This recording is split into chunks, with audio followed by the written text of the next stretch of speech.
সময়ের আলোচিত সাপ রাসেলস ভাইপার সম্প্রতি বাংলাদেশের বেশ কিছু জেলায় রাসেলস ভাইপার নিয়ে আতঙ্ক ছড়িয়ে পড়েছে। আর তা নিয়ে সামাজিক যোগাযোগ মাধ্যম থেকে মূল ধারার গণমাধ্যমও চর্চায় এই বিষধ সাপ।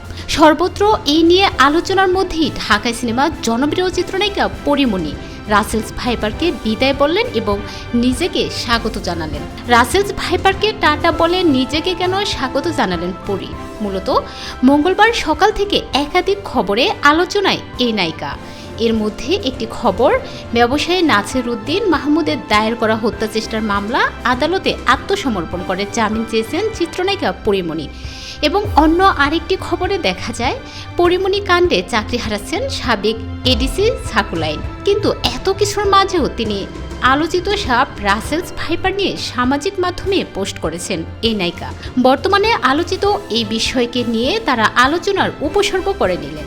মঙ্গলবার দুপুরে সামাজিক মাধ্যমে একটি স্ট্যাটাস দিয়েছেন পরীমণি। স্ট্যাটাসে তিনি লিখেছেন, bye bye Russell's viper, welcome Pori Moni. এই স্ট্যাটাসে কি বোঝাতে চেয়েছেন নায়িকা তা স্পষ্ট করেননি। তার স্ট্যাটাসে হাজার হাজার মানুষ প্রতিক্রিয়া জানিয়েছেন। অফিসিয়াল পেজের কমেন্ট বক্স বন্ধ থাকলেও নিজের আইডিতে অনেকেই নানা রকম মন্তব্য করেছেন।